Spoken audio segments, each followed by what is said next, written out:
ตอนเช้าครับเช้าเลยครับพี่น้องฝนตกก็ตกปล่อยๆตกบ่แห้งเนี่ยธรรมชาติของ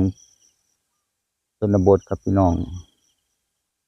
ดูตอนเช้าสวยๆงาม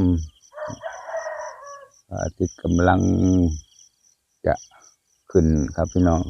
กำลังจะขึ้นมาดูมาชมบรรยากาศตอนเช้าก่อนครับพี่น้องก่อนจะเย็นได้ขึ้นพี่น้องกลางวันแล้วก็ร้อนครับกลางวันร้อนตอนเช้าก็อากาศเย็นสบายบ่มีแดดครับบ่มีแดดลมสุยๆพอดีๆครับแดดบรรยากาศดีเย็นดีสบายพี่น้องตอนเช้า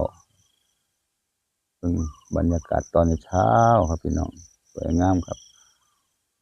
ถ้าดูเบิ่ง